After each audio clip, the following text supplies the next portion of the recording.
So that's not proof it's becoming a human. He said, well, you know, the bones are slightly bigger than a regular ape. Well, yeah, they were just a little bit bigger than a regular ape, but that doesn't prove anything.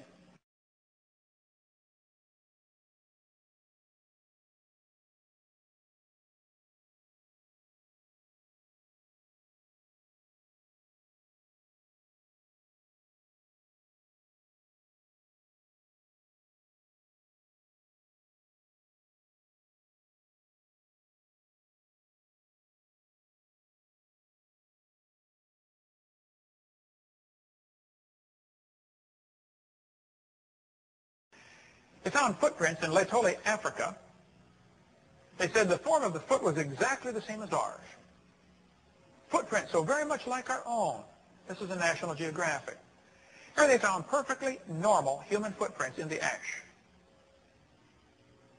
Russell Tuttle from the University of Chicago studied more than 70 people that habitually go barefoot. They walk barefoot all their life, and their foot gets wider. If you go barefoot all your life, your foot gets wider. Okay? He studied 70 people that go barefoot all their life, and he compared those footprints that they left to footprints left in the ash in Africa and could find no difference whatsoever. They were identical to people that go barefoot all their life. If the footprints were not known to be so old, we could readily conclude they were made by a member of our own genus, Homo.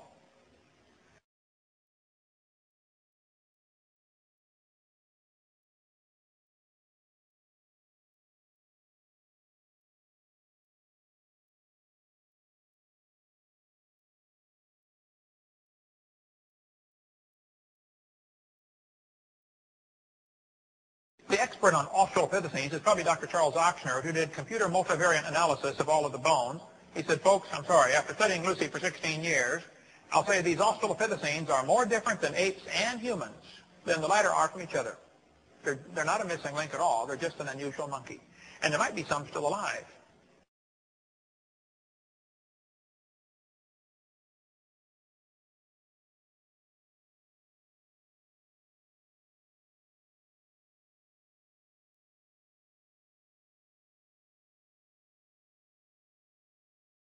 What about the Peking man, named after Peking, China?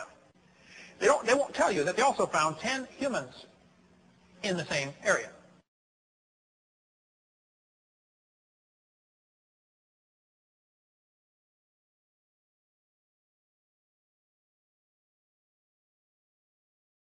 They've got one in your textbooks now called Homo erectus. Kids are going to be taught about this tomorrow. They're going to be tested on it and quizzed on it. Homo erectus. Originally known as Java man, then later Pithecanthropus erectus, meaning erect ape man, and now called Homo erectus. It's dated by the evolutionists at 500,000 years old. It was made from a few scraps of bone found in 1891 in Java, Indonesia. Dutch anatomist Dubose took an ape's skull cap, 3 human teeth, plus a thigh bone found a year later and 50 feet away from a human, and informed the world he had found the missing link. He hid the fact that he also found 2 normal human skulls in the same area.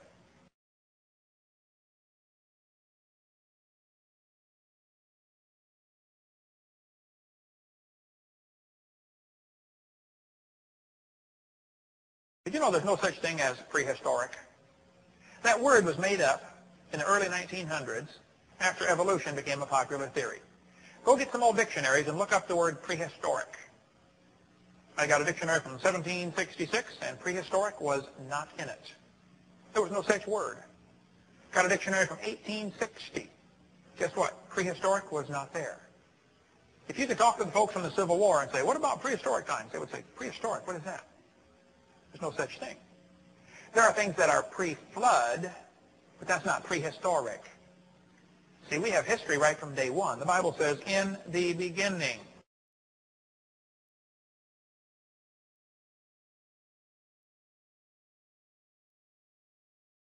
Dinosaur and human bones have been found together.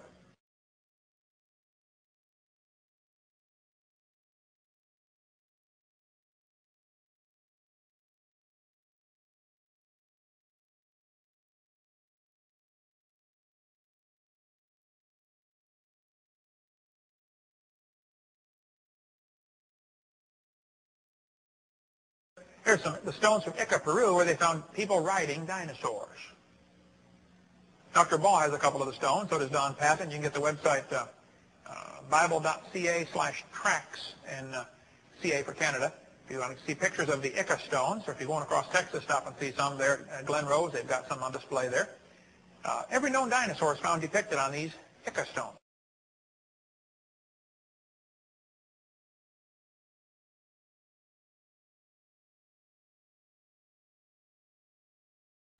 But in this town of Glen Rose, there's a river that runs through there called the Paluxy River.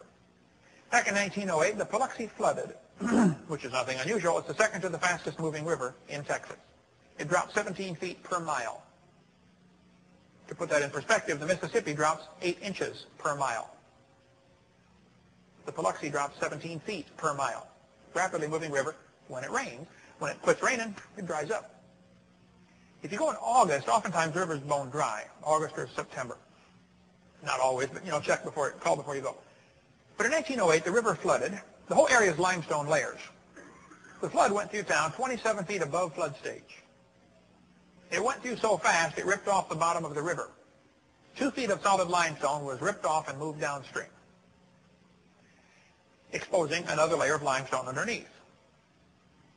In that new layer of limestone, they found hundreds and hundreds of dinosaur footprints. There were so many dinosaur footprints, they made a state park. Still there today, Dinosaur Valley State Park. During the 1930s, they sent people down there to chisel out the footprints to one of the work projects to keep people working, and the socialist projects they started here in America as we slowly became communist. They found human footprints with the dinosaur footprints. Now, I've read all the controversy back and forth on both sides of this issue, and I've been there myself and studied it. They're really legitimate.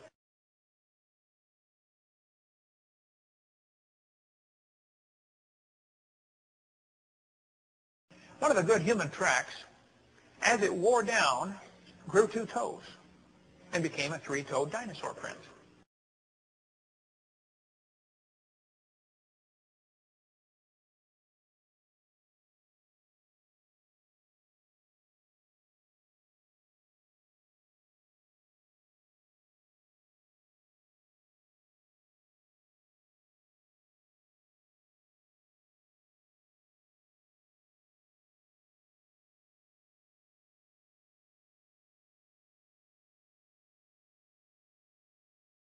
They even found a petrified hammer.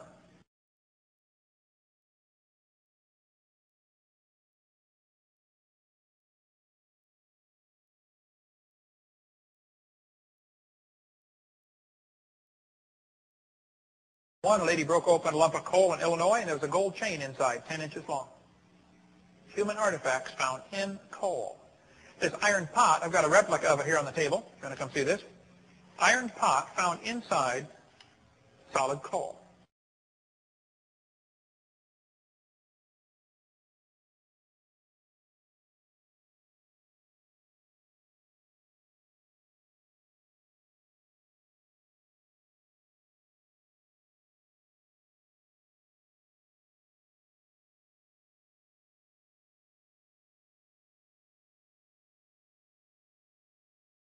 Colorado found human bones and a copper arrowhead in a vein of silver.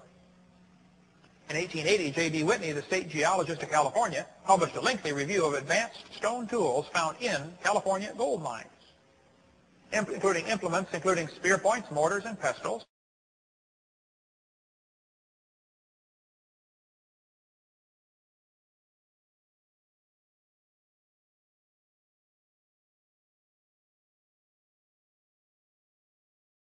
When they found the coelacanths, they've been teaching the kids this thing's been extinct for 70 million years.